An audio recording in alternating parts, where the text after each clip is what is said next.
बागेश्वर हनुमान जी की कृपा को हमने प्रत्यक्ष देखा, अनेकों बार देखा, और एक बार पुनः सिद्ध हो गया कि हनुमान जी की कृपा साक्षात रूप में बागेश्वर धाम पर है। हम अभी गया जी गए थे तो जज साहब हमको बहुत दिनों से जुड़े हैं धाम से। कोई भी ऐसा यज्ञ नहीं है कि जज साहब ये जो खड़े हैं धाम न याद है। यज्ञ में अनुष्ठान में हम मिले ना मिले पर यजमान बन जाते हैं। और आप भारत की न्यायपालिका व्यवस्था में न्यायाधीश के पद पर हैं। से उतरते हैं तो अपने धर्म का भी पूर्ण रूप से पालन करते हैं। और आपकी उम्र 50 साल हो गई और हनुमान जी ने ऐसी कृपा की कि इनके घर पर नवरात्रि के ठीक पूर्व में मंगलवार को लाला आया।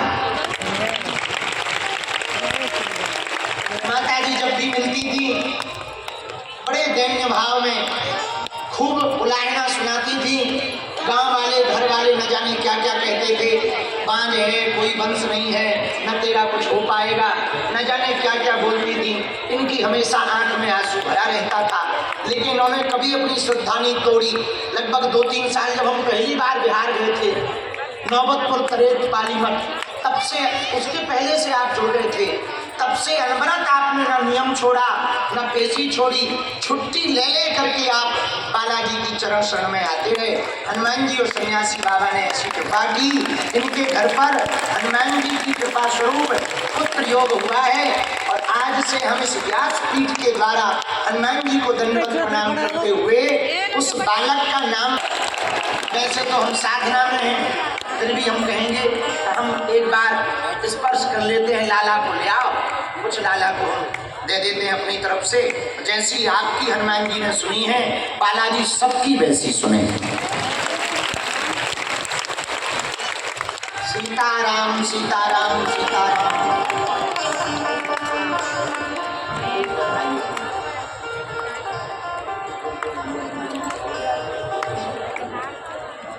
पवन नाम से अभी कागज में लिखा है, लिखवा श्री राम जय राम।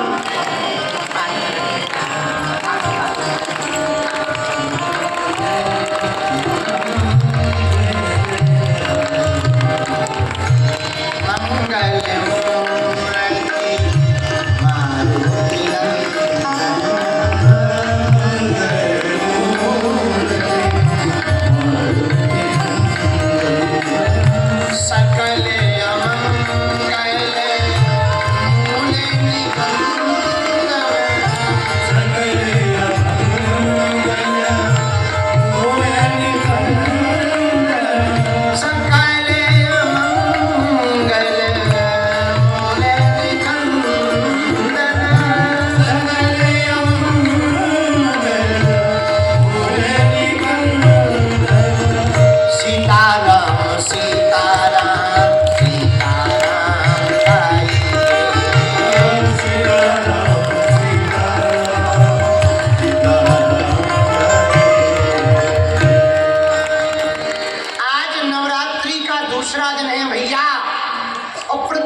ब्रह्मचारिणी। पहले दिन यदि शैलपुत्री माँ की पूजा होती है तो नवरात्रि में दूसरे दिन माँ ब्रह्मचारिणी की पूजा होती है। किसकी पूजा होती है? जोर से बोलो। ब्रह्मचारिणी माता। अच्छा, ब्रह्मचारिणी का अर्थ क्या है? जो तपस्या का आचरण करने वाली देवी है उसी को ब्रह्मचारिणी कहा जाता है। लेकिन ये रूप कब धारण किया? माने भगवान शंकर को प्राप्त करने के लिए माँ पार्वती जी ने जो तपस्या की, उस तप के आधार स्वरूप जो भगवती का स्वरूप बना वो ब्रह्मचारिणी स्वरूप बना। धन्य है माँ। जो भी नवरात्रि के दूसरे दिन ब्रह्मचारिणी देवी की उपासना करता है, पूजा करता है, जोत जलाता है, आरती करता है, फूल बिल्व पुष्प आदि चढ़ाता है, भगवती माँ ब्रह्मचारिणी माँ की दया से उसको अभिषिक्त तपस्या की प्राप्ति होती है और जो भी वो तपस्या करता है उसकी तपस्या पूर्ण रूप से निर्विघ्न सफल हो जाती है। देखो ब्रह्म का अर्थ क्या है? जो अनंत है, जिसका कोई अंत नहीं है वो ब्रह्म है। जिसका कोई पार नहीं पा सकता वो कौन है? ब्रह्म है। जो सच्चिदानंद है वो कौन है? बोलो बोलो, ब्रह्म है। जिससे सारा संसार बना वो कौन है? ब्रह्म है। जिसमें सबकी चेतना व्याप्त है वो कौन है? ब्रह्म है। उस ब्रह्म के आचरण को जो अपने जीवन में पूर्ण रूप से लागू करे वो ब्रह्मचारी है। अनंत ब्रह्म जिसमें अनंत शक्तियां निहित हैं, अनंत ब्रह्म वह ब्रह्म पूर्ण परब्रह्म परमात्मा जो असीमित है, जिसकी सामर्थ्यता असीमित है, जिसका बल असीमित है, जिसका तेज असीमित है, जिसकी प्रज्ञा असीमित है, जिनकी बुद्धि असीमित है, जो जिनका कोई पार नहीं पा सकता, ऐसा ब्रह्म, उस ब्रह्म को भी जो अपनी उपासना के द्वारा उसके आचरण को अपने जो जीवन में लावे वो पुरुष ब्रह्मचारी कहलाता है और स्त्री ब्रह्मचारिणी कहलाती है। लेकिन केवल आचरण में मनसा वाचा कर्म इंद्रिया, मन से, वचन से और कर्म से, तीनों से जो उस ब्रह्म सत्ता को स्वीकार करके उसके आचरण को जीवन में लाए। अच्छा, ब्रह्म का आचरण क्या है? ब्रह्म का आचरण निर्लोभ है, कोई लोभ नहीं, निर्द्वंद है, कोई द्वंद नहीं, सम्यक दृष्टि है, सबके प्रति समान है, कोई अपना पराया नहीं। तो क्या भगवान को दानव भी प्रिय है? हाँ है। क्या केवल देवता भर प्रिय थोड़ी है भगवान को? ना ना ना, दानव भी प्रिय है। अच्छा, दानव प्रिय यदि भगवान को ना होते तो क्या रावण को समझाने के लिए हनुमान जी को भेजते? आप विचार करो, कोई तुम्हारी घरवाली की चोरी करके ले जाए, तो यदि तुम घरवाली से हैरान होगे तब तो कहोगे चली जाने। यदि हैरान नहीं होगे तो क्या करोगे? ये थोड़ी कहोगे कि भाई एक काम करो, संधि कर लो। मारपीट करोगे कि नहीं करोगे? बोलो हाँ या ना। अरे बोलो तो, करोगे कि नहीं करोगे? पर हमारे प्रभु श्री राम का स्वभाव देखो, पूर्ण परब्रह्म परमात्मा है प्रभु राम जी। श्री किशोरी जी जगत कन्या श्री जानकी जी का हरण करके रावण ले गया, पर हमारे श्री रघुनाथ जी का स्वभाव देखो, जानकी जी के हरण होने के बाद भी, पता लगने के बाद भी हनुमान जी को भेज करके संधि का प्रस्ताव देते हैं।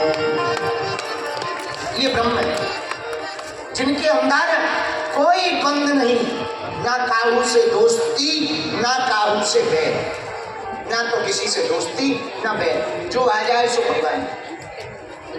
उन्हें दुश्मनों से भी कोई दिक्कत नहीं, शत्रुओं से भी कोई दिक्कत नहीं, शत्रु भी उनके ही है। अच्छा, भगवान का शत्रु हो कौन सकता है? इससे सब प्रकट हो, उनका कोई शत्रु नहीं हो सकता है। तो आज के दिन माँ ब्रह्मचारिणी देवी की पूजा की जाती है। बोलो सीताराम, जोर से बोलो सीताराम, और जोर से सीताराम। ज्यादा ओवर ना कर, तो स्टार्ट होते नहीं, स्टार्ट हो जाते तो बंद नहीं होते। तो हमारे गांव के छन्नू ना हुआ, हमारे गांव में एक सैन साहब थे, उनका नाम छन्नू था, अब तो दूसरे लोग चले गए, लेकिन वो बड़े गजब आदमी थे। एक तो वो स्टार्ट होते नहीं थे, हो जाते थे तो बंद नहीं होते। हाँ, तो वही हाल तुम्हारा है। बोलो सीताराम सीताराम। तो हाँ, एक बात कहें, बहुत अच्छी बात, माँ की ममता और इनकी क्षमता का कोई अंदाजा नहीं लगा सकता। माँ ममता भाई होती है, माँ के अंदर करुणा। माँ का मतलब ही है जिसके अंदर करुणा। मेरे प्रियजनों, मेरे पागलों, माँ कभी भी भगवान से प्रार्थना करती है तो वो अपने लिए कभी नहीं मांगती, माँ हमेशा अपने बच्चों के लिए मांगती। इसलिए माँ का दर्जा पिता से भी बड़ा। माँ ब्रह्म को भी हम लोगों ने माँ कहा। किसको माँ कहा? बोलो बोलो बोलो। भगवान को भी पिता नहीं कहा, इस लोक में भी भगवान को पहले माँ ही कहा। पूछो कैसे? तुम्हें वो माता च पिता तुम्हें वो, लेकिन पहले क्या कहा? तुम्हें वो माता, बल्कि बोलना क्या चाहिए था? तुम्हें वो पिता, लेकिन नहीं, भगवान को भी हम लोगों ने क्या कहा? तुम्हें वो माता च पिता तुम्हें वो। क्यों? क्योंकि भगवान माँ के ही समान करुणावान है। ब्रह्म से ही सब, भगवान से ही सब उत्पन्न हुए, तो ये भी काम माँ का है। माँ के अंदर, अच्छा माता जी में पिताजी में अंतर क्या है? बताओ क्या अंतर? बताओ, जमीन आसमान का है? सुनो हम बता रहे हैं। क्या तो बताओ गुरु जी, छोटा सुनो बेटा। जिसको देखकर मुंह खुल जाए वो है माँ। बोलो देखो खुला, मक्खी न चली जाए। जिसको देखकर मुंह खुल जाए वो है माँ। बोलो खुल गया। और जिसको देखकर मुंह बंद हो जाए वो है बाप। नहीं है अंदाजा करके देख ले। बोलो बाप। देखो बंद हो गए। यही अंतर है माता जी में पिताजी में। जिसको देखकर मुंह खुले वो माँ है, जिसको देखकर मुंह बंद हो बाप है। जिससे कुछ ना कह पाए वो बाप है, जिससे सब कुछ कह दे वो माँ। जिससे अपने मन की बात कह दें, दिल की बात कह दें, परेशानी कह दें। इसलिए माँ की ममता का क्षमता कोई नहीं है। माँ तो माँ होती। हमको याद है एक बात, एक घटना याद है, हम कथा सुनाएंगे। हमारे जिला की ही बात है, अब हमको याद नहीं आ रही कहाँ की बात है, पर हमको किसी ने ये बात सुनाई थी, सत्य घटना। एक छोटा सा बालक लगभग 6-7 महीने का था और उसकी माँ हार्ट अटैक से खत्म हो गई। लगभग 30-40 साल पुरानी बात है। माँ गोद में बालक को रखे रखे खत्म जब हुई और मर गई, तो पिता बेचारा बड़ा परेशान होने लगा। वो भी गांव का सीधा साधा आदमी था। अब वो जमाने में आज के जमाने में बहुत अंतर है। आज का जमाना होता तो दूसरी शादी कर लेता। सीधा साधा गांव का आदमी, उसने शादी वादी कुछ नहीं की। रोज बच्चे का पालन करेंगे, पत्नी चली गई तो कोई बात नहीं, बच्चा तो है, उसका तो लालन पालन करना पड़ेगा। बेचारा रोज लालन पालन करे, बोतल से दूध पिलाए, तिलक बढ़िया काजल लगा दे, श्रृंगार कर दे। लेकिन अब उसके हाथों से कैसे बनेगा? बच्चा दिन भर रोए। लेकिन एक दिन से एक अचानक घटना घटने लगी। अमावस्या के बाद वो देखता है कि बच्चा रात को अब कम रोता, दिन में ज़्यादा रोता। पहले रात को ज़्यादा रोता था, दिन में तो। अब वो बड़ा परेशान कि आखिर उनका मामला क्या है। और वो देखने लगा कि कोई काजल लगा जाता है और रात को वो काजल छुटा करके सुलाए और कोई काजल लगा जाए। यहाँ भी काजल का टीका, हाथों में भी काजल का टीका। वो रोज देखे ये काजल आता कहाँ से है। लगता है हम जो काजल लगा लेते हैं वो रोते हुए आंखों में लगा लेता होगा हाथ को, इसलिए छप जाता होगा। लेकिन यही क्रम महीनों चला तो वो बड़ा परेशान हो गया। एक दिन, 2 दिन, 3 दिन उसने काजल ही नहीं लगाया, पर कोई आए और काजल लगा जाए और हाथों में भी काजल लगा जाए, तो वो बड़ा परेशान हुआ। एक दिन रात को उसने छुप करके देखा, जिस पालने में बालक को सुलाते थे, कोई छाया जैसी स्त्री, लाल साड़ी पहने हुए, खुले हुए बाल हैं, वो बालक को गोद में लेती है और स्तनपान कराती है और काजल लगाती है। इसने जब देखा तो चिल्ला करके कहा, कौन हो? इतने में वो छाया जैसी स्त्री चली गई, स्वप्न में आई, रोने लगी। स्वामी जी क्या करें, मैं माँ बेटा के बिना रहा नहीं जाता है, और जब रोता हुआ देखते हैं तो मैं कुछ कर नहीं पाती। मेरा मन कहता मेरा लाला रोए ना, पर पर बदकिस्मती देखो, मेरा शरीर छूट गया, आत्मा अभी भी मेरी बालक से लगी। ऐसी होती है माँ। माँ का ममत्व कभी बालकों के प्रति, बेटी के प्रति, बेटा के प्रति कम नहीं होता। माँ की ममता कभी घटती नहीं है। मेरे पागलों, बड़े खुश नसीब होते हैं जिनकी माँ होती है। और माँ जिनके जीवन में आ जाए, उनके जीवन में क्या कहना, बुरा ना मानना। आज हम सुबह जब तिलक लगवा रहे थे तो पंडित जी ने एक अच्छी बात कही, बोले ब्राह्मण के हाथ से तिलक, माँ के हाथ से भोजन, जो जिंदगी भर पाता है वो कभी पुनर्जन्म नहीं लेता। तुम लाखों रुपया लगाकर होटलों का खाना खा लो, जो आनंद वो माँ की रोटी में है, वो कहाँ हो सकता है। माँ के हाथ की रोटी भले ही जली हो, इतनी मीठी लगती है। हम तो अपने बचपन की हमें याद है, तुम्हें याद हो या ना हो, हमको तो याद है। अब तो हमारे चेले टावल रख जाते हैं, टावल बड़ी बड़ी महंगी महंगी 40-40, 50-50 रुपया की टावल। उस जमाने में हालत तो हमारी खराब थी। अब तो तब तो टावल चलती भी नहीं थी गाँव में इतनी, ना रूमाल चलते थे, वो भी 5 रुपया का, वो भी एक रूमाल ले लो तो आगे के लोगों 8-10 दिन में ऐसा कालो पड़ जाए तो जैसे इसको जो है रंग छूट देगा।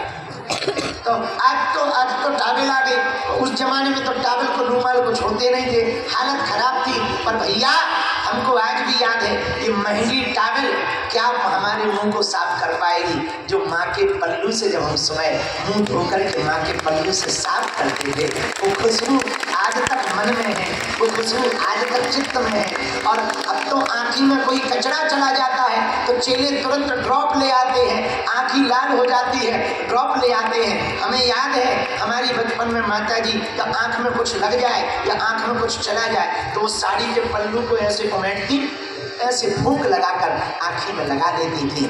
ऐसे लगता था मानो हर दवाई फीकी हो गई है, बस माँ के हाथ की दवाई काम कर।